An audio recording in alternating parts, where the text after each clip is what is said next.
Hello students. So welcome back. मैं desk आप लोग का लिया हुआ था और फिर बीच में मुझे आना पड़ा इसलिए कि आपका नीट का डेट जो है अनाउंस हो चुका है। रिसेंटली आपने नोटिफिकेशन देख लिया होगा। तो नीट जो 2023 में होने वाला है उसका डेट है 7 मई। पुराना डेट जो नीट जब स्टार्ट हुआ था 2016 में, तो 19 तक जो डेट थी यही हुआ करती थी, 7, 8, 6 ऐसे ही हुआ करता था।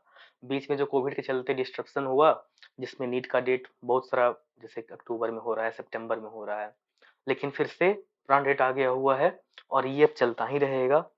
नीट का एग्जाम जो होता है मई में ही होता है हमेशा, ठीक है। और इस बार 7 मई को होने वाला है। तो आपके पास अब 4.5 मंथ्स एग्जैक्ट बचे हुए हैं। Only 4.5 months. अगर आप इसको देखो तो ये 135 दिन के बराबर या 130 मान लो, इसमें आप छुट्टी भी करोगे बहुत सारी, 130 डेज के बराबर है। 130 डेज आपके बचे हुए नीट एग्जाम में। आज से काउंट करना शुरू करो आप तब, ठीक है।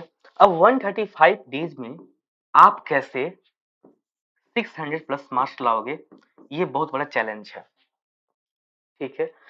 इतना पे ही सिलेक्शन होगा। अगर आप जनरल कैटेगरी से हो, ओबीसी से हो, तो इतना पे ही सिलेक्शन होता है, ठीक है। इसी में आपको कॉलेज मिलेंगे, अच्छे कॉलेज मिलेंगे।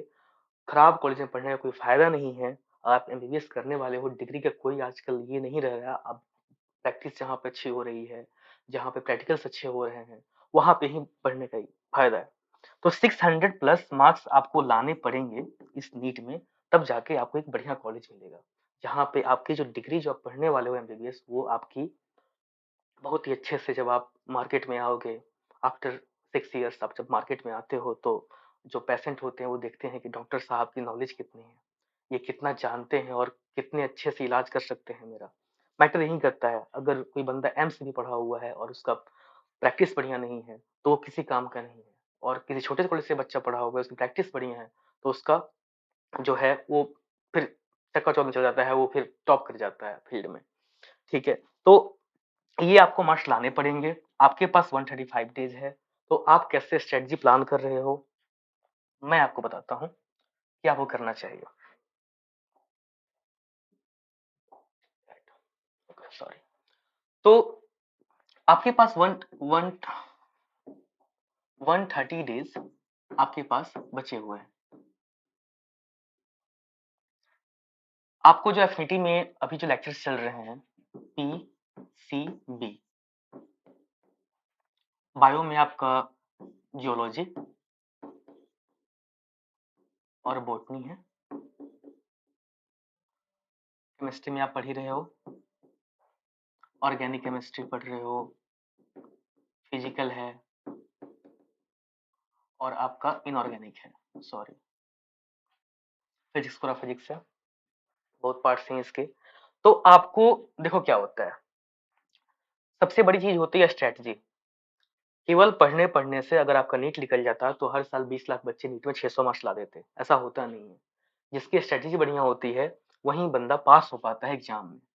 स्ट्रेटजी कैसे बनाते हैं, जितने भी बच्चे क्वालिफाई करते हैं, नॉट क्वालिफाई, सेलेक्ट होते हैं, जो जिसका 550 प्लस मार्क्स होता है, मार्क्स होता है, उन्होंने एक स्ट्रेटजी बनाई होती है अपने पढ़ने की, ठीक है। क्या स्ट्रेटजी होती है, सब्जेक्ट वाइज वो अपने नंबर्स को बांट देते हैं।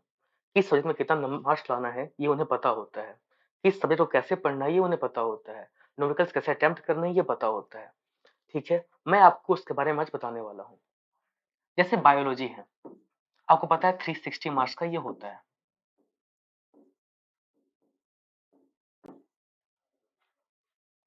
ठीक है। 360 मार्क्स का ये बायोलॉजी है आपका। इसमें आपके बॉटनी जूलॉजी दोनों चले जाते हैं। बायो सबसे इजी सब्जेक्ट लगता है बच्चों को, जबकि होता नहीं है, ये थोड़ा सा हार्ड है, ठीक है। आपको इजी इसलिए लगता है कि आप शुरू से पढ़ते आ रहे हो, लेकिन सिलेक्शन यही करवाता है, सिलेक्शन यही करवाता है। बहुत से लोग बोलते हैं फिजिक्स केमिस्ट्री सिलेक्शन होता है, ऐसा नहीं है, बायो सिलेक्शन होता है। आधे बच्चे, मतलब जो बच्चे क्वालिफाई करते हैं उसमें से 90% बच्चे बस इसी से क्वालिफाई कर जाते हैं, 360 मार्क्स से क्वालिफाई कर जाते हैं, ठीक है। यहाँ पे आपको 350 मार्क्स लाना है, 340 मान लो आप, आपको लाना है। आप 350 340 कैसे लाओगे? आपको जो लेक्चर मिल रहा है, बहुत ही बढ़िया लेक्चर मिल रहा है। मैं खुद लेक्चर देखता हूँ ज़ूलॉजी बॉटनी का। बहुत ही बढ़िया लेक्चर मिल रहा होता है आपको। सारे एनसीईआरटी के कांसेप्ट्स वहाँ पे पढ़ाए जाते हैं और एनसीईआरटी ही आता है और कुछ नहीं आता। कहीं नीड नहीं है, जैसे कि मार्केट में बहुत तरह की बुक्स हैं, बहुत सारी चीज़ें हैं, लेकिन आपको बस एनसीईआरटी पढ़ना है। और एनसीईआरटी क्या है ना, एनसीईआरटी एक समंदर है। एनसीईआरटी वो है कि मैं खुली हुई किताब हूँ लेकिन तुम समझ नहीं सकते, एनसीईआरटी वही है। इतनी पतली सी किताब है, ठीक है? उसके अलग-अलग चीज़ें आए हुए हैं, कितना उस पतली किताब से बड़े-बड़े बुक्स बन गए हुए हैं। एनसीईआरटी की एक लाइन में पूरा का पूरा एक कांसेप्ट छिपा होता है, ठीक है? अगर आप अच्छे से पढ़ोगे आपको पता चल जाएगा।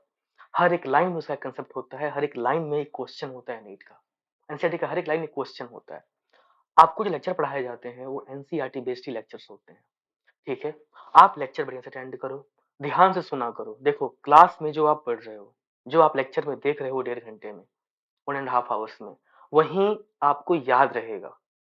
ये बहुत बड़ी बात है, वहीं आपको याद रहेगा। बहुत बच्चे क्या करें, लेक्चर स्किप कर देते हैं, नोट्स बना लिया, मॉक टेस्ट के लिए क्विज कर लिया, वहाँ गलती हुई फिर से उन्होंने सुधार लिया, ऐसा नहीं। लेक्चर जो आपने सुन लिया ना यहाँ पे, वो आपको याद रहेगा, एग्जाम में वही क्लिक करता है। एग्जाम में क्या होता है ना, आपकी पीयर प्रेशर है बहुत बढ़ जाती है, 3 आवर्स में आपको सारी चीजों को करना होता है। आपके पास एग्जाम में बच्चों को क्या लगता है कि ये मेरी जिंदगी का सवाल खड़ा है सामने में, 3 घंटा मेरा लाइफ डिसाइड करने वाला है। बच्चों को तो ऐसा होता नहीं, बच्चों को तो यही लगता है कि 3 आवर्स मेरी लाइफ डिसाइड करने वाली है, मैं डॉक्टर बनने वाला हूँ या नहीं हूँ। तो एक प्रेशर रहता है अंदर से, ठीक है? वहां पे आपको क्लिक एक ही चीज करती है, क्लास की चीज क्लिक करती है। अगर आपने क्लास में पढ़ा हुआ है उन चीजों को और क्वेश्चन आपके सामने है, तो फर्स्ट क्लिक क्लास का जाता है कि सर ने ऐसा पढ़ाया हुआ था, ये चीज सर ने बोली हुई थी। बायो के जो क्वेश्चंस आते हैं, बायो आपको इजी लगता होगा। जो बायो क्वेश्चंस आते हैं, जो एनटीए में क्वेश्चन सेट होता है, वो बहुत ही ट्रिकी क्वेश्चन सेट होता है। आपको वहां पे कंफ्यूज किया जाता है, ठीक है? एक क्वेश्चन है जिसके 4 ऑप्शन होते हैं, ए बी सी डी। आपको लगता है इसका ऑप्शन तो ए ही होगा, ठीक है? ऐसा कभी होता नहीं है, कभी बी होता है, कभी सी होता है और कभी-कभी लगता है कि नहीं, ए तो हो ही नहीं सकता, सी डी होगा और ए ऑप्शन में होता है, ए करेक्ट ऑप्शन होता है। तो बायो जो होता है बहुत ट्रिकी होता है। अगर आपने बायो को अपने क्लच में ला दिया, अपने अंदर में ला दिया कि नहीं बायो तो मैं कर लूँगा, ठीक है? उसके लिए आपको क्लासेस देखनी पड़ेगी, लेक्चर सारे अटेंड करो। नोट्स बायो के जो हमारे ऐप पे है, नोट सेक्शन में जाना, वहाँ पे नोट्स जो बायो के नोट्स हैं, वो प्रॉपर एनसीईआरटी के जो मैंने लाइन बोला कि हर एक लाइन में एक कांसेप्ट छिपा हुआ है, उस लाइन को वहाँ इलैबोरेट कर दिया गया है। उस लाइन को वहाँ पे फैला के लिखा है कि हाँ, ये लाइन बोलना क्या चाहता है एनसीईआरटी का। नोट्स जो है अगर आप डेली 2-2 नोट्स देखते जाते हो, तो आपके 130 डेज़ में सारे नोट्स कंप्लीट हो जाएँगे। पूरे का रिवीजन भी शायद हो जाएगा वहाँ पे। और नोट्स बहुत ही बढ़िया, पढ़ने में आपको मज़ा ही आ जाएगा। आप पढ़ना नोट्स, बहुत बच्चे नोट्स पढ़ ही रहे हैं हमारे ऐप पे, आप जाना नोट्स पढ़ना वहाँ पे। नोट्स बहुत ही जो एमबीबीएस के डॉक्टर्स हैं, उन्होंने नोट्स बनाया हुआ है, जिन्हें क्वालिफ़ाई किया हुआ है कि क्या-क्या चीज़ें आती हैं, क्या नहीं आती, उन्हें नोट्स डिज़ाइन किया हुआ है। तो नो डाउट नोट्स बहुत अच्छे हैं, लेक्चर्स देखने हैं। डेली शाम में जो आपको यहाँ पे लेक्चर हो रहा होता है, उसका शाम में आपके पास क्विज़ आ जाता है, क्विज़ सेक्शन में। अभी ऐप पे क्विज़ आगे चल रहा है, ठीक है? आप चाहो तो एडवांस में कर सकते हो, लेकिन जो लेक्चर हो रहा होता है, उसका क्विज़ अवेलेबल होता है। इससे क्या हुआ कि यहाँ पे आपने 1.5 आवर्स पढ़ा। यहाँ जो भी पढ़ा, आप यहाँ पे जाके अपने आप को चेक करो कि आपने क्या पढ़ा। क्या आपने जो पढ़ा वो समझ में आया? जो क्विज़ सेट किए जा रहे हैं, जो क्वेश्चन सेट होते हैं क्विज़ में, वो भी ट्रिकी होते हैं, जस्ट लाइक नीट। तो आपको समझ में आ जाएगा कि हाँ, जो मैंने पढ़ा वो अच्छे से पढ़ लिया। अगर आपके 10 क्वेश्चंस में से 3 गलत हो जा रहे हैं, तो उस 3 गलत क्वेश्चंस को देखो कि मेरे यहाँ पे गलती हुए हैं, ठीक है? आप फिर उसके पीछे जाओ और फिर उस कांसेप्ट को अच्छे से पढ़ो। अब कहाँ से पढ़ोगे? नोट्स से पढ़ोगे, ठीक है? और आई एश्योर यू कि जब आपने लेक्चर्स पढ़ लिया, प्लस नोट्स पढ़ लिया, तो शायद ही आपके यहाँ पे गलतियाँ हों। आपके 10 में से 10 सही हो जाएँगे, हार्डली गलत होगा, डज़न्ट मैटर, लेकिन आपके सही हो जाएँगे, ठीक है? अब आपने लेक्चर पढ़ा, क्विज़ पढ़ा, नोट्स पढ़ा, क्विज़ आपने अटेम्प्ट कर लिया, अब आ जाना आप मॉक टेस्ट पे। मॉक टेस्ट सेम चैप्टर का मॉक टेस्ट होता है, जैसे कि आपको यहाँ पे पढ़ाई हो रहा है, जैसे कि एनिमल डाइवर्सिटी, एनिमल किंगडम, उसका मॉक टेस्ट आप अटेम्प्ट करो। ये 30 क्वेश्चन का होता है। यहाँ पे जो नीट में क्वेश्चंस आते हैं, उसको भी मिलाया गया है। जो टफ क्वेश्चन है उनको इंक्लूड किया गया है और इजी क्वेश्चन है वो भी इंक्लूड किया गया है। ठीक है, तो अगर आपने लेक्चर किया, क्विज किया, नोट्स किया, मॉक टेस्ट कर लिया, यानी कि आपका उस चैप्टर में कंसेप्ट पूरी तरह से क्लियर हो गया। आपको अब फिर देखने की नीड नहीं है वहां पे। टेस्ट कोर्स लॉन्च करेंगे, वहां आप उसको रिकैप कर लेना। Okay, done. एक और चीज मैं बता रहा हूँ आपको। मेरे जो टीचर थे, जो मुझे बायो पढ़ाया करते थे, वो एक चीज बोला करते थे कि कभी कभी क्या होता है, क्वेश्चन नंबरिंग 1, 2, 3, 4, 5 मान लो ऐसे है। ये पांचों क्वेश्चन इजी होंगे, बहुत ही इजी होंगे। छठा क्वेश्चन हार्ड होगा, ट्रिकी होगा। आपने 5 में फटाफट टिक किया, छठे में गए आप फंस गए। ठीक है, आप वहां से जल्दीबाजी में कुछ गलत टिक करके चले जाओगे। वहां आपका कितने मार्क्स कटे आपके? 5। 4 तो इसके कटे, एक नेगेटिव मार्किंग, आपके 5 मार्क्स कट हो गए। एक ये केस हो गया। दूसरा केस देखना, 1, 2, 3, 4, 5, 4 क्वेश्चन यहाँ पे बहुत ही हार्ड रहेंगे। आपने आप पहले पे गए, आपको बहुत ही हार्ड दिखा, आपका मोटिवेशन लेवल थोड़ा डाउन हो गया। सेकंड पे गए, आपको फिर से हार्ड दिखा, फिर से मोटिवेशन लेवल डाउन हुआ। थर्ड पे फिर डाउन हुआ, फोर्थ पे फिर डाउन हुआ, आप आगे डिप्रेशन में। अरे यार 4 क्वेश्चन नहीं हुए। पांचवा क्वेश्चन बहुत ही इजी होता है, लेकिन आपको हार्ड लगने लगता है फिर से, क्योंकि आपका कॉन्फिडेंस तो यहीं पे डाउन हो गया था। आप यहाँ पे गए, आपका ये इजी होते हुए आपका क्वेश्चन गलत हो जाएगा, फिर चले गए 5 मार्क्स। ये क्या होता है, इस चीज को आप लोग समझ रहे हो कि ये एंटी ऐसे कर रही है, ये लाइफ में होता है। डॉक्टर जब बन जाओगे, आप डॉक्टर बन गए, आपने एक हॉस्पिटल खोला, मान लो 5 आपके पास बहुत इजी पेशेंट आ गए, इजी केस आ गया सर्जरी का, ठीक है, आपने 5 तो बढ़िया से किया। छठा जो पेशेंट आया बहुत ही कॉम्प्लेक्स केस था, उसका बीमारी कुछ बड़ी थी, आपने उसको इजी समझ के उसको मेडिसिन दे दिया, उसकी तबीयत और खराब हो गई। तो दूसरा केस क्या होता है, आपके पास 4 पेशेंट्स आए, बहुत ही कॉम्प्लेक्स केस था, आप ऑपरेशन किया, उसकी कुछ कैजुअलिटी हो गई, दूसरा किया फिर उसकी तबीयत खराब हो गई, तीसरा किया फिर कैजुअलिटी हो गई, आप डिप्रेशन में चले गए। माय गॉड, शायद मेरी स्किल्स में कोई खराबी है, मैं नहीं कर पा रहा हूँ अच्छे से। बच्चों, 5वां पेशेंट आएगा, इजी केस भी होगा, आप हार्ट समझ जाओगे, आप छोड़ दोगे। डॉक्टर जो होता है उसके पास बहुत पैसेंस होता है। 5 साल में जो पढ़ाया जाता है बहुत ही पैसेंस होता है, और उसकी ये जो नीट है, जो नीट एग्जाम आप दे रहे हो, ये एक तरह से आपके लिए एंट्रेंस है, लेकिन ये प्री डॉक्टर ट्रेनिंग है। आपका पैसेंस लेवल यहाँ पे चेक किया जाता है कि क्या तुम डॉक्टर बनने के लायक हो, क्या तुम डॉक्टर बन सकते हो, यहीं पे चेक होता है। कभी देखा है कि डॉक्टर का 20 सर्जरी ये हो गया, उसका फेल हो गया, नेक्स्ट डे बोलेगा नहीं मैं डॉक्टरी छोड़ रहा हूँ, मैं नहीं करूंगा, ये सब कुछ काम नहीं करूंगा, मैं जा रहा हूँ कुछ और कर लूंगा। ऐसा नहीं होता। 5 केस फेल होते हैं, फिर नेक्स्ट डे वो जाता है सर्जरी करने।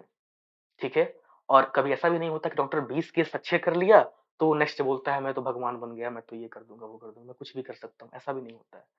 डॉक्टर के अंदर पैसेंस होता है, और वो पैसेंस चेक किया जाता है नीट में। इसको आप लोग रियल लाइफ से जोड़ना। 2 क्वेश्चन खराब हो, घबराना नहीं, तीसरे क्वेश्चन पे जाना, हो सकता है इजी हो, वो बन जाए। कभी भी एक चीज पे अपनी 180 क्वेश्चन होते हैं, 2 क्वेश्चन नहीं बने आपको ऐसा लगेगा कि मेरा एग्जाम खराब चला गया, ऐसा नहीं होता है। 2 क्वेश्चन आपके नहीं बने यानी 8 मार्क्स ही गए, अभी भी आपके 712 मार्क्स पड़े हुए हैं। ठीक है, और आपको 600 ही लाने हैं। If you are topper then do it, attempt 720, 720 लाओ। ठीक है, अगर आपको सिलेक्शन लेना है तो 600 प्लस लाओ, उसके स्ट्रेटेजी बनाओ कैसे होता है, वो स्ट्रेटेजी में ये चीजें बीच में आपकी बाधाएं बनेंगी, 2 केसेस मैंने बताए, ये बाधाएं बनेंगी। इस चीजों को आप लोग वहां पे आज से ही समझ लो, और वहां पे इन चीजों से घबराना नहीं। जब 5 क्वेश्चन हार्ड है, छठा क्वेश्चन इजी होगा, घबराना नहीं उस चीज से, छठा फिर से अच्छे से करना। कभी भी जल्दीबाजी में गलत डिसीजन नहीं लेना चाहिए, हर जगह यही समझाया जाता है, और आप लोग भी मना लेना। ठीक है, अब देखो क्या है, बायो आपका हो जाएगा, आपके 340 मार्क्स आ जाएंगे। अच्छे से पढ़ रहे हो, आपको लेक्चर है, नोट्स है, क्विज है, डीपीपी है, बहुत सारी चीजें हैं। आपने 340 मार्क्स ला दिए। सेकंड आ गया आपके पास केमिस्ट्री।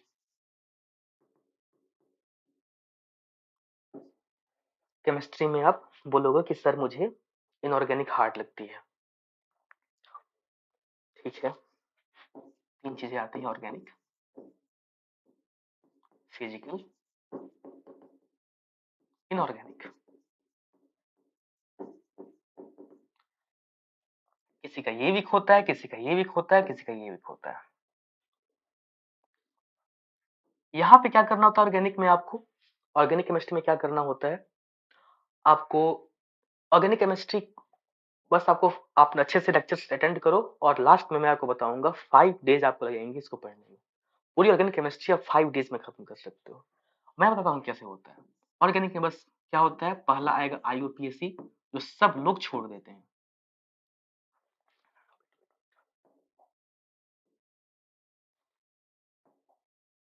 IUPAC सारे बच्चे से छोड़ देते हैं, कोई ध्यान नहीं देता, छोटा बच्चा है ये छोटा बच्चा बहुत बड़ा धमाका है, ठीक है।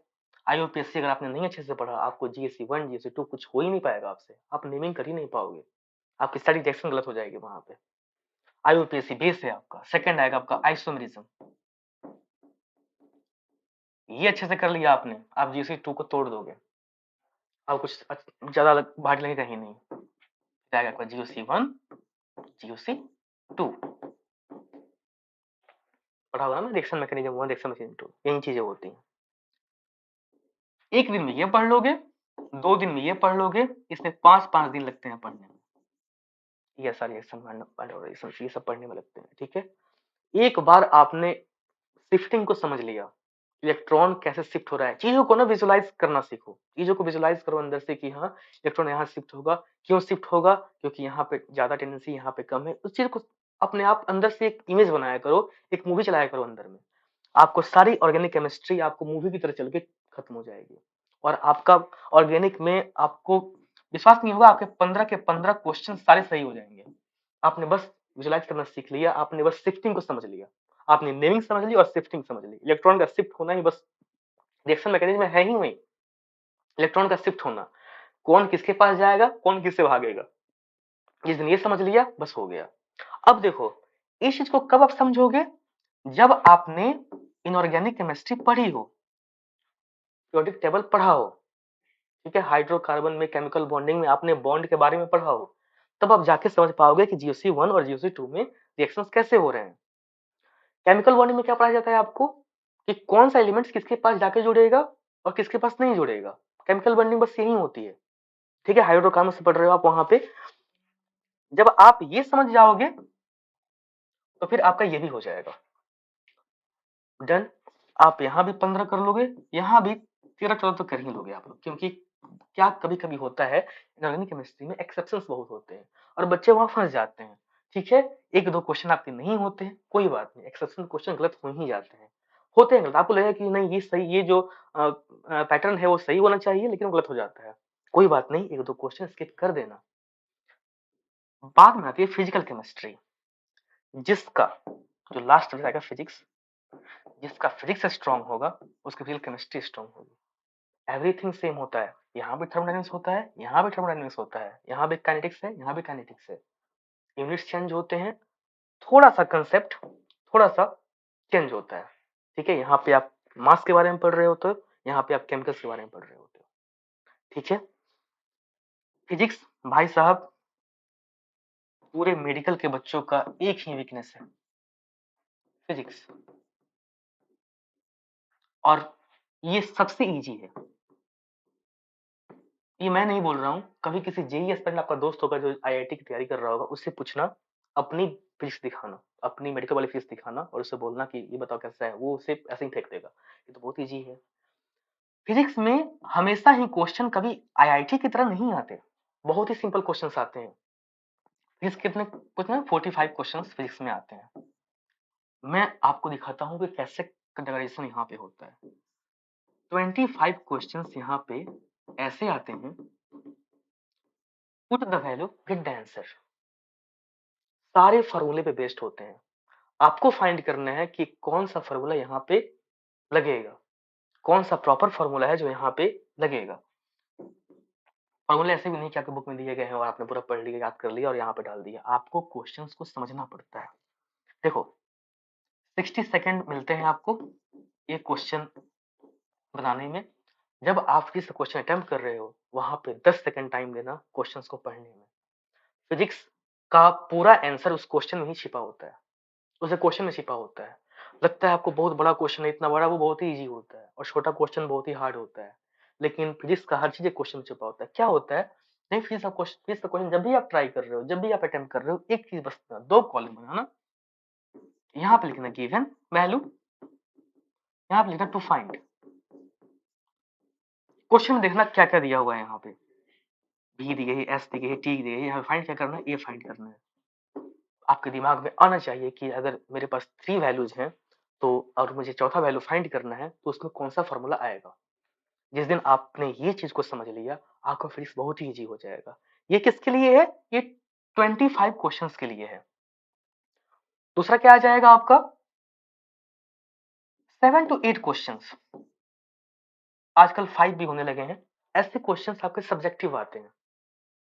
सब्जेक्टिव आई मीन की कंसेप्ट आपसे पूछा जाता है, आपने पढ़ा होगा, वो थ्योरेटिकल क्वेश्चंस होते हैं, वो आते हैं। ये कहाँ से आएगा, नोट्स पढ़ने से और लेक्चर अटेंड करने से। फिजिक्स के लेक्चर में कभी बायो बायो में क्या होता है, बायो में तो रट जाते हो चीजों को, रट जाओगे कि हाँ ऐसे होता है, ये ऐसे होता है। फिजिक्स में क्या होता है, this is all about concepts. आपने टीचर का बात सुना, क्या बोल रहा है, वो चीजों को सुना, आपके सब्जेक्टिव क्वेश्चन यहाँ पे डन हो जाएंगे, पूरे के पूरे डन हो जाएंगे। नोट्स पढ़ा आपने, मतलब आपने बुक पढ़ा, एनसीईआरटी बुक को पढ़ा, आपने पूरा समझ लिया, आपका फिजिक्स का ये 8 क्वेश्चन वहां पे हो जाएगा। ठीक है, एनसीईआरटी में एक न्यूमेरिकल कॉलम होता है, ठीक है, सॉल्व सॉल्व कॉलम, वहां पे 2-3 क्वेश्चंस ही होते हैं। ठीक है, और बुक्स में बहुत सारे क्वेश्चंस होते हैं। एनसीईआरटी में देखना बीच बीच पैराग्राफ में 2-3 क्वेश्चंस रहते हैं। ठीक है, इसे सॉल्व करो, उसे सॉल्व किया करना। ठीक है, वहां से क्वेश्चन 25 क्वेश्चन है, वहां से उठते हैं। 8 क्वेश्चन आपके बुक्स के थ्योरी से उठते हैं। मैंने देखा हुआ है कि 90% बच्चे फिजिक्स की थ्योरी को पढ़ते ही नहीं, एनसीईआरटी बुक का उन्हें पढ़ा ही नहीं है। उन्हीं बच्चों का ये 8 क्वेश्चन गलत हो जाता है। जो बच्चे प्रॉपर केवल मॉड्यूल्स डाल रहे हैं, अपना केवल क्वेश्चन सॉल्व कर रहे हैं, उनका ये तो सही हो जाएगा, ये 8 क्वेश्चन का पेज छूट जाता है। एनसीईआरटी के बुक में ये 8 क्वेश्चन का सॉल्यूशन छिपा होता है। आपका बच जाएगा 12 से 13 क्वेश्चन आपके बच जाएंगे। ये लिटरली मैं बोल रहा हूँ, थोड़ा सा ट्रिकी और टफ क्वेश्चन हो जाता है आपके लिए। ये आपका थोड़ा सा टफ, आप बोलो उतना भी नहीं, थोड़ा सा टफ क्वेश्चन हो जाएगा आपके लिए।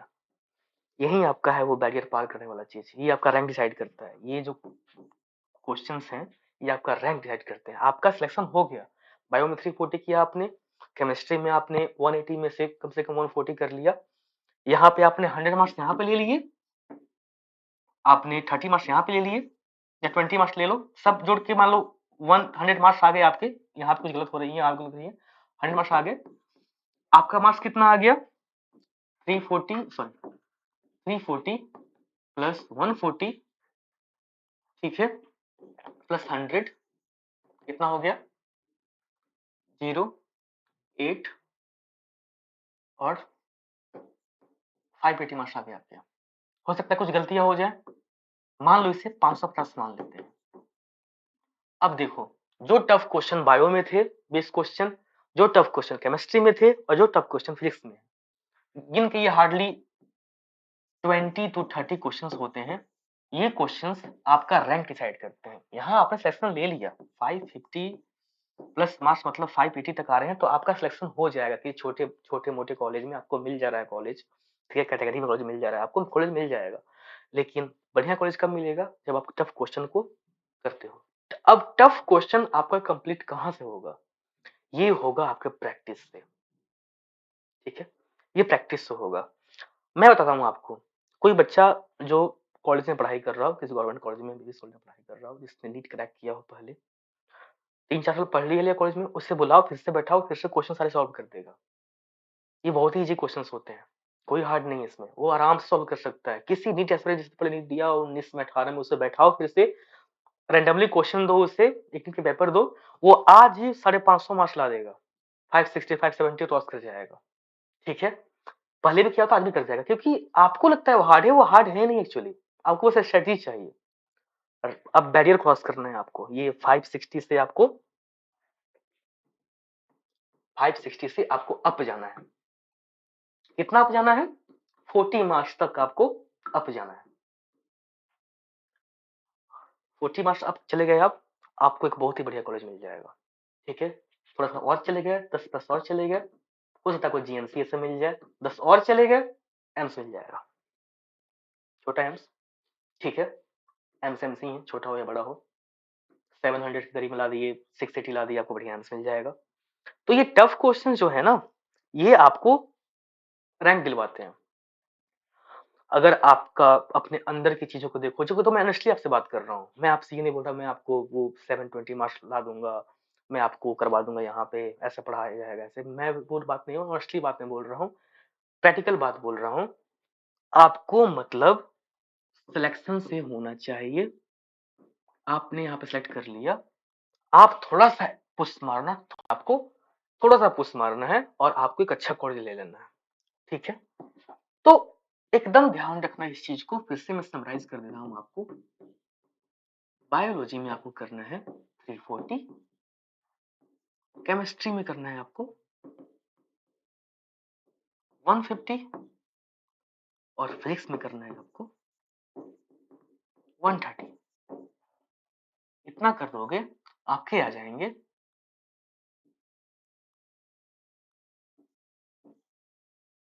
620 मार्क्स। इनफ है, इनफ है आपको कॉलेज लेने के लिए। जाओ अंदर, अंदर जाके पढ़ना, एनाटॉमी पैथोलॉजी माइक्रोबायोलॉजी बढ़िया से पढ़ाई करना, सर्जरी मेडिसिन, डिपार्टमेंटल पोस्टिंग्स होती है कॉलेज में, बहुत ही मजा आता है। ठीक है, सेकंड ईयर में, फर्स्ट ईयर तो आप सिंपल पढ़ोगे, आप वहाँ पे एनाटॉमी पढ़ रहे हो, फिजियो पढ़ रहे हो, बायोकेमिस्ट्री पढ़ रहे हो, बहुत ईजी होता है। जो आपने क्लास 11 12 में पढ़ा हुआ है बस वही रिपीट हो रहा होता है। थोड़ी सी एनाटॉमी हार्ड होती है, जैसे कि आपने क्लास 12 में पढ़ा है ना, ग्लूकोनियोजेनेसिस। बायोकेमिस्ट्री में आओगे फर्स्ट एमबीबीएस फर्स्ट ईयर में, थोड़ा सा हार्ड हो जाता है, थोड़ा सा लॉन्ग हो जाता है। ठीक है, चैप्टर नहीं है उसकी, वहां पे एक सेम पढ़ना है, आपको मजा आ जाएगा। फर्स्ट ईयर में, first year is all about basic science, all basic science वहां पे होते हैं, एनाटॉमी डाइसेक्शंस होते हैं, कैडेवर्स आपको डाइसेक्ट दिए जाते हैं, आपको बड़ा मजा आएगा। सेकंड ईयर में का हनीमून पीरियड होता है, पूरे 1.5 ईयर का होता है और बहुत ही मजा आता है। मात्र 3-4 सब्जेक्ट्स होते हैं उसमें, माइक्रोबायोलॉजी, पैथोलॉजी, फार्माकोलॉजी। ठीक है, दवा का नाम उसमें आप पूरा याद हो जाएगा आपके, आप कहीं आप घर पे जा रहे हो, कोई आपसे पूछता है कि मुझे ये बीमारी हो गई, इसका दवा बताओ, आप तुरंत अपने जुबान पे रहती दवा आपकी, हाँ इसका ये टीबी का ये होता है। ठीक है, जैसे हाइपरटेंशन का ये दवा होता है, तो आपको मजा आ जाएगा। ठीक है, जाओ अंदर बढ़िया से पढ़ाई करना, 6 साल बढ़िया से पढ़ाई करना और आप डॉक्टर बन जाना। आपको मार्क्स इतने ही लाने हैं, 620 लाने हैं। ठीक है, अगर टॉपर बनना चाहते हो, नाम करना चाहते हो, पेपर में नाम चाहते हो कि हाँ मेरा भी पेपर में नाम है, तो 700 मार्क्स ला दो। क्या करना पड़ेगा, ये बीच का जो गैप है, हार्ड, थोड़ा सा हार्ड लेबर करना पड़ेगा, मेहनत करनी पड़ेगी ज्यादा। ठीक है, अगर आप कैपेबल हो तो करो, नहीं तो यहाँ पे स्टॉप कर जाओ, प्रैक्टिकल बात है। ठीक है, मैं आपको मोटिवेट नहीं कर रहा हूँ ज्यादा कि 700 ही लाओ। ठीक है, लेकिन इतना प्लीज ला देना, ये प्लीज कर देना, रिक्वेस्ट है आपसे, प्लीज ये कर देना और डॉक्टर बन जाना। ठीक है, बहुत नहीं है डॉक्टर की इंडिया में। अब ये 130 दिन में करना है, आपको एकदम टेंशन नहीं लेना है। जैसे शेड्यूल हुआ है ऐप पे, क्लास चल रही है, क्लास वहां पे क्लास करते रहो, नोट्स पढ़ते रहो, क्विज करते रहो। और मैंने अभी रिसेंटली इंट्रोड्यूस किया है, आपको पता लग रहा होगा डेली का, मैंने कुछ जो मेरे टीएस स्टूडेंट हैं उनके लिए एक प्राइज वाला क्विज ऑर्गेनाइज करवाया हुआ है ऐप में, डेली जो 7 से 10 के बीच में होता है, 7 PM टू 10 PM होता है। इस क्विज में 30 क्वेश्चंस होते हैं, मैं लगे बता रहा हूँ आपको, 30 क्वेश्चंस होते हैं इस क्विज में, 10 ईच PCM। ठीक है, PCB सॉरी। ठीक है, और वहाँ पे जो अच्छा मार्क्स लाता है, जो टॉपर होता है, उसे फ्री टी-शर्ट्स जाते हैं, एफएनटी का टी-शर्ट। और भी गिफ्ट्स आने वाले हैं, बुक्स जाएँगे, बॉटल्स जाएँगे, वो चीज़ जाएँगे, ठीक है? ये हमने एक कैंपेन चलाया मेरिटियस स्टूडेंट के लिए, जो बच्चे अच्छा डेली प जो बच्चा अब 120 मार्क्स का क्विज़ हो रहा है, उसमें बच्चे 100 मार्क्स, 110 ऐसे बच्चे मार्क्स लाते हैं। वो कौन ला रहा है? जो पढ़ रहा होगा हमारा, ऐप पे पढ़ रहा होगा और जिसकी इतनी अच्छी मतलब ये है डेडिकेशन है ऐप के लिए, ठीक है? उसको देना पड़ेगा कुछ ना कुछ, ठीक है? तो उसके लिए हम ऑलरेडी टी-शर्ट्स भेजते हैं। आप लोग मेगा क्विज़ डेली अटेम्प्ट किया करो। मेगा क्विज़ क्या होता है? जो लास्ट वीक में जो पढ़ाई हुआ है आपका, वो सारे चैप्टर्स को हम लोग इंक्लूड करते हैं और उससे क्वेश्चंस देते हैं और बहुत ही अच्छे क्वेश्चंस देते हैं, ठीक है? उसे अटेम्प्ट किया करो आप लोग और बढ़िया से पढ़ो। अब थोड़ा-सा सीरियस हो जाओ पढ़ने में, थोड़ा-सा सीरियस हो जाओ। अब बढ़िया से पढ़ाई करना है, साढ़े 4 महीने में हमें नीट फोड़ना है, ठीक है? हो सकता है फरवरी 15 या 10 फरवरी से आपकी 10 फ़ेब से आपकी ये स्टार्ट हो जाए क्रैश कोर्स, ठीक है? फैकल्टीज़ मैं नए-नए फैकल्टीज़ भी ला रहा हूँ आपके लिए। फिज़िक्स, केमिस्ट्री के फैकल्टी जॉइन होने वाले हैं फ्रॉम आईआईटी, ठीक है? From IIT Delhi start join होने वाले हैं। तो आपके लिए अच्छी फैकल्टी लाई जा रही है। क्रैश कोर्स के लिए भी फैकल्टी एक ही जा रहा है, तो आपको अच्छी मिलने वाली है। लास्ट में रैपिड रिवीजन कोर्स भी होगा, ठीक है? तो अच्छे से पढ़ना है आपको और 4.5 मंथ्स 7 7th मई। अब मैं आपको मोटिवेशन नहीं दूँगा कि हाँ, one exam can not change your life, ये वगैरह-वगैरह कुछ नहीं। आपके लिए वही एग्ज़ाम आपकी लाइफ चेंज कर देगी। एक एग्ज़ाम नीट की और आपकी पूरी लाइफ चेंज। एक बार आप क्लास 12 का वो बैरियर पार करके आप गए मेडिकल कॉलेज में, मज़ा आ जाएगा, ठीक है? 2 टर्निंग पॉइंट होते हैं लाइफ के, एक 12th के बाद होता है एक और एक होता है आपकी यूजी के बाद। कुछ भी आप कर रहे हो, बीएससी कर रहे हो, एमएससी कर रहे हो, एमबीबीएस कर रहे हो, आईआईटी कर रहे हो, बीटेक कर रहे हो, उसके बाद का जो एक फेज होता है, यहाँ भी कुछ एग्जाम्स हो रहे होते हैं और यहाँ भी एग्जाम्स हो रहे होते हैं। यहाँ पे जो बच्चा जेई एस्पिरेंट है उसके लिए सॉरी, जो जेई का बच्चा है उसके लिए आईआईटी हो रहा है, जो मेडिकल का बच्चा है उसके लिए नीट हो रहा है, ठीक है? तो 12 के बाद आपका एक टर्निंग पॉइंट है, ठीक है? वो आपकी 7th मई को है। जेई वालों के लिए कब है? बहुत सारे डेट्स हैं उनके, 7, 8, 9, 10, 12 उनके शिफ्ट में एग्जाम्स होते हैं। एक जब यहाँ आप पार कर जाओगे, यहाँ आपने एमबीबीएस ले लिया, फिर एमबीबीएस जब पास किया आपने, एमबीबीएस जब आपने कर लिया कॉलेज से, आपको फिर से एक नीट पीजी का एग्जाम देना पड़ेगा, जहाँ से आप पीजी करोगे। अच्छा आपको ब्रांच मिल जाएगा, सुपर स्पेशलिस्ट, सॉरी स्पेशलिस्ट जो बोलते हैं। आप क्या करना चाहते हो? आपका सपना जो होता है ना कि आप बचपन में क्या बोलते थे कि डॉक्टर बनना है। अब डॉक्टर कौन-सा बनना है? तो हार्ट सर्जन बनना है, न्यूरो सर्जन बनना है, ऑन्को सर्जन बनना है, ठीक है? आपका अपना-अपना सपना है, तो एमबीबीएस के बाद उस सपना को पूरा करोगे। तो एक तो टर्निंग पॉइंट ये है, अगर आप यहाँ डेविएट होते हो, डेविएशन लाते हो, तो आप कहीं और चले जाओगे, ठीक है? लाइफ में सक्सेस ज़रूर करोगे। लाइफ में हर बंदा अपना पूरा एफर्ट देता है लाइफ में करने के लिए। हर बंदा सक्सेसफुल होता है, जो इंसान अपना पेट पाल ले रहा है, अपना फैमिली को खुश रख रहा है, ठीक है? वो अब सक्सेस है, दिस इज़ सक्सेस, ठीक है? ज़रूरी नहीं कि सबके पास रॉल्स-रॉयस हो, मर्सिडीज़ हो, ठीक है? जिसने जो अपनी लाइफ अच्छे से जी रहा है वो सक्सेस है, लेकिन मैं चाहता हूँ कि आप लोग इस सक्सेस को थोड़ा-सा एडवेंचरस बनाओ और एग्ज़ाम निकाल के एमबीबीएस में एडमिशन ले लो।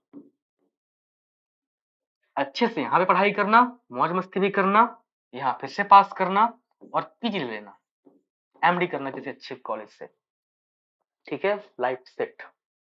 लाइफ सेट का मीन्स ये है कि ऐसा नहीं कि एग्ज़ाम पास करते ही आपको एक हेलीकॉप्टर गिफ्ट मिल जाएगा, ऐसा कुछ नहीं होता है। लाइफ सेट का मतलब ये है कि आपको जो सिक्योरिटी है, वो आपको मिल जाएगी। आप अच्छे लोगों के साथ रहोगे, अच्छे कम्युनिटी में रहोगे, ठीक है? आपकी लाइफ बहुत अच्छी होगी और आपको पैसे की कभी दिक्कत नहीं होगी, ठीक है? एक छोटा-सा डॉक्टर जिसे कुछ प्रैक्टिस नहीं है, ठीक है? शायद उसने नहीं पढ़ा हो कॉलेज में अच्छा, वो भी अच्छा खासा कमा लेता है, ठीक है? कि वो अपनी लग्ज़रियस लाइफ़ जी सके। जो बड़े डॉक्टर्स हैं, वो तो अल्ट्रा लग्ज़रियस लाइफ़ जीते हैं, ठीक है? तो आपको कभी दिक्कत नहीं होगी, ठीक है? एक बार डॉक्टर बन जाओ, देश के लिए सेवा करो, आर्मी में जाओ, कहीं भी जाओ, अच्छे से रहो, दिन भर प्रैक्टिस करो। तो आप मुझसे एक रिक्वेस्ट है कि अब अच्छे से पढ़ाई करना स्टार्ट कर दो, बढ़िया से पढ़ो, डेडिकेटेड हो जाओ ऐप पे, ऐप पे पढ़ना स्टार्ट कर दो बढ़िया से, नोट्स देखा करो, क्विज किया करो। कुछ भी दिक्कत हो रही है, एक हेल्पलाइन नंबर ऐप में आज मैं डाल रहा हूँ, ठीक है? वहाँ से नंबर पर कॉल करना। करियर काउंसलिंग मैं इसमें इंट्रोड्यूस करने जा रहा हूँ 5-6 दिन के अंदर में। आपको कुछ भी दिक्कत आ रही है, आप कॉल कर लेना काउंसलर को, आपको समझा देगा। करियर काउंसलिंग जो होती है, मोटिवेशनल काउंसलिंग होती है, मैं सब लॉन्च करने जा रहा हूँ अभी। तो ठीक है, मिलते रहेंगे बीच में हम लोग, और कुछ भी दिक्कत आ रही है ज़रूर मुझे बताना। ऐप में कोई दिक्कत आ रही हो, पीछे कुछ इंटरफ़ेस का दिक्कत हुआ था, हमने उस चीज़ को ठीक करवाया हुआ है। आप लोग जाओ फिर इंटरफ़ेस अच्छा, ऐप को अपडेट कर लो, इंटरफ़ेस अच्छा हो गया है वहाँ पे, ठीक है? बहुत बच्चों को लॉगिन में दिक्कत आ रही थी, ऐसे-वैसे, सारी चीज़ों को चेंज कर दिया गया है वहाँ पे, अब कोई दिक्कत नहीं आ रही है। आगे भी फीचर्स ऐड होते रहेंगे, वो हमारा काम है ऐप को और अच्छा करना, लेकिन आप लोग को जो चाहिए वो ऐप पे है, तो एक्सक्यूज़ को ना देना। बहुत एक्सक्यूज़ दे रहे हैं कि interface sucks, can't log in into app. My dear try again, दोबारा ट्राई करो। इंटरफ़ेस क्या करना है? तुम्हें क्या शादी करनी है ऐप से? पढ़ो वहाँ पे, तुम्हारे लेक्चर्स है तुम्हारे पास, नोट्स तुम्हारे पास नहीं खुल रहे हैं क्या तुमसे? खुल तो रहे हैं नोट्स, मॉक टेस्ट अटेम्प्ट तो हो रहे हैं। तुम्हें क्या वहाँ पे रंग-बिरंगा चाहिए, ये लाल-पीला ऐप चाहिए, ऐसा चाहिए, वैसा चाहिए? लेक्चर्स पढ़ाई हो रहे हैं, प्रॉपर फैकल्टी जो है, प्रीमियम फैकल्टी तुम्हें पढ़ा रहे हैं, पढ़ो बस। तो बच्चे रेटिंग कर रहे हैं इंटरफ़ेस तक, can't log in to app, log in again and start studying, that's it, ठीक है? जो एक्सक्यूज़ देते हैं बच्चे, वो एक्सक्यूज़ ही देते रह जाएँगे ज़िंदगी भर, ठीक है? ये नहीं हुआ, वो नहीं हुआ, एग्ज़ाम में जाएँगे, ठीक है, तबीयत खराब हो गई थी, एग्ज़ाम नहीं दे पाया, वो बच्चे ज़िंदगी भर एक्सक्यूज़ देते रह जाएँगे, ठीक है? उनकी ज़िंदगी ऐसे ही चली जाएगी। कुछ नहीं कर पाए ज़िंदगी में तो माँ-बाप को दोष देंगे, हाँ, आपने अच्छे से पढ़ाया नहीं, ठीक है? तो बहुत मैंने रिव्यू देखा बच्चों का कि इंटरफ़ेस सक्स हो रहा है, can't log in to the app, teacher अच्छे नहीं हैं, तुमसे बहुत ज़्यादा क्वालिफ़ाइड हैं, दे आर क्वालिफ़ाइड कि तुम तुम्हें पढ़ा रहे हैं, ठीक है? और उनके स्टूडेंट्स आज मेरे यहाँ जो भी टीचर्स हैं, इस एफिनिटी ऐप पे जो भी टीचर्स हैं, उन सब टीचर्स के कम से कम 10,000 प्लस स्टूडेंट्स आज कॉलेज में पढ़ाई कर रहे हैं, ठीक है? तो आप लोग एक क्लास 12 के पढ़ने वाले बच्चे का भी डिसीजन करने लगते हो कि ये टीचर खराब है, ये बहुत ही खराब लगता है। कोई भी आपको कितना एफर्ट दे रहा है पढ़ाने में और आप उसे बोल रहे हो खराब है, ये बहुत गलत बात है, ठीक है? कभी अच्छे से लेक्चर देखा करो, कभी समझो कि कैसे पढ़ा रहा है, ऐसे ही नहीं वो बोर्ड पे आके पढ़ाने लग रहा है। ऐसा नहीं है कि कहीं से उठा के लाया गया और बोर्ड पे लगा पढ़ाने, ऐसे-ऐसे हो रहा है। वो चीज़ों को जानता है तब पढ़ाना स्टार्ट किया है यहाँ पे। तो रेटिंग्स आ रही है ऐसे-वैसे, ये चीज़ें गलत है, एक्सक्यूज़ देना मत सीखो। और ये 2-300 लड़कों ने रेटिंग दी है ऐसे, ठीक है? 300 लड़के कंप्लेन भी किए हुए हैं और ऐप पे 35,000 स्टूडेंट पढ़ाई कर रहे हैं अभी, और डेली का 5,000, डेली 5.5 के टू 6 के स्टूडेंट्स ऐप पे एक्टिव रहते हैं, और एवरी टाइम 200 बच्चे, 2 से 500 बच्चे मतलब रियल टाइम में पढ़ रहे होते हैं। उनका कोई कंप्लेंट नहीं है। मैं डेली ईमेल चेक करता हूँ और उनका कोई कंप्लेंट नहीं है। दे आर मतलब ये है एक्सट्रीमली मतलब ग्रेटफुल है कि सर आपने कुछ फ्री में लॉन्च किया और यहाँ पढ़ाई हो रही है, बहुत अच्छा लगा सर, नोट्स पढ़ के क्विज अटेम्प्ट करता हूँ सर, बहुत अच्छा लगा ऐसे। सर ये अच्छे हैं, सर एक दिक्कत बस यहाँ पे आई है, ठीक है मैं उस दिक्कत को ठीक करूँगा, हम लोग ठीक करेंगे, पूरी टीम लगी हुई है इस चीज़ को ठीक करने में, ठीक है? एक बार तुम ऐप पे आए और वहाँ से तुमने बोला ये हुआ और भाग गए वहाँ से, बेटा तुम ज़िंदगी में कहीं ठहर नहीं पाओगे, तुम हमेशा घूमते रह जाओगे। यहाँ दौड़ के गए, वहाँ दौड़ के गए, यहाँ दौड़ के, कहीं कुछ नहीं हो पाएगा। मैंने क्या बोला पहले ही, पैशंस बहुत नीड है तुम्हारा, पैशंस पैशंस जो होता है ना बहुत नीड है। डॉक्टर बनने वाले हो, तुम्हारे अंदर ग्रेविटी नहीं होगी तो फिर किसके अंदर ग्रेविटी होगी? डॉक्टर कितना शांत रहता है, चीज़ों को समझता है, सुनता है, ठीक है? और बहुत कम बोलता है। तो ये आज से ही करना पड़ेगा। आज से तुम कूदने-फांदने लगे तो फिर कुछ नहीं हो पाएगा ज़िंदगी में। ऐसे ही कूदते-फादते रह जाओगे। तो जो बच्चे सीरियस हैं मैं उनकी बात कर रहा हूँ, और जो नहीं है वो भी सीरियस हो जाओ और पढ़ना स्टार्ट कर दो। Sorry for harsh language, sorry जब आप लोग कुछ ऐसा हो, लेकिन ये बातें सच है, प्रैक्टिकल सच है, और पढ़ाई करो अच्छे से।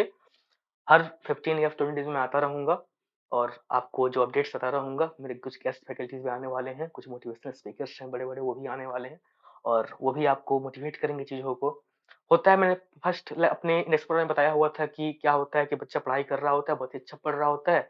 कुछ 2-3 महीने बाद उसकी जो लेवल है वो डाउन हो जाती है, मोटिवेशन लेवल डाउन हो जाती है। पढ़ अच्छा रहता है, ही इज़ टैलेंटेड, बट उसकी जो लेवल है डाउन हो जाती है। वहाँ पे हमारी नीड आती है, वहाँ पे कोई मोटिवेशनल स्पीकर हो या करियर काउंसलर हो, उसकी नीड आती है, जो उसे समझाए कि नहीं कुछ नहीं बिगड़ा है, शुरू करते हैं इसको, और हल्का-सा पुशअप देना होता है और बच्चा फिर से आगे निकल जाता है, ठीक है? तो कभी भी ऐसी नीड पड़े, ठीक है? ऐप पे हेल्पलाइन नंबर है, वहाँ पे पिंग कर दिया करो, मैं तुम्हारी कॉल्स उठा लिया करूँगा, ठीक है? और मैं जो तुम्हें चाहिए मैं तुम्हें दूँगा, ठीक है? इतना तो दिया जा रहा है, और भी चाहिए तो दूँगा, ठीक है? लेकिन अच्छे से पढ़ाई करो और आपकी सक्सेस के लिए ही हम लोग यहाँ पे बैठे हैं, ठीक है? तुम्हारी सक्सेस, तुम्हारी नीट में सिलेक्शन के लिए हम लोग यहाँ बैठे हुए हैं। इतनी चीज़ें हो रही हैं, बस तुम्हारे लिए हो रही हैं, ठीक है? एक ऐप का प्रोसेस है, आपको लगता होगा कि टीचर ने यहाँ पे बोर्ड पे आके पढ़ा दिया। बहुत बड़ा प्रोसेस है, पहले पीपीटी बनता है, उसको एक अच्छा क्रिएटिव डिज़ाइनर बना रहा होता है पीपीटी को, टीचर्स रिकॉर्ड करते हैं, इनके वीडियोज़ एडिट होते हैं वहाँ पे, सर्वर पे अपलोड होता है, तब जाके ऐप पे जाता है आपके पास। आपको 1 डेढ़ घंटे की लेक्चर दिखाने के लिए हम उसमें 6 घंटे का मेहनत करते हैं पहले। 6 घंटे की आपको कोई दिक्कत ना हो, आपका कोई नॉइज़ कैंसलेशन ना हो, कुछ डिस्टर्बेंस ना हो, आपको कोई पॉज़ ना मिले, आपके पास एक बढ़िया लेक्चर जाए। तो आपके डेढ़ घंटे के लिए हम लोग 6-7 घंटे पीछे मेहनत करते हैं और सारे एमबीबीएस डॉक्टर्स हैं, सारे प्रीमियम स्टाफ्स हैं, जो इस चीज़ों के पीछे लगे रहते हैं और आप उनकी चीज़ों को खराब बोल दोगे, ये अच्छा नहीं लगता, ठीक है? तो इन चीज़ों से बचो, एक्सक्यूज़ से बचो और पढ़ाई करो अच्छे से, ठीक है? और बीच में मिलते रहेंगे। Okay, bye.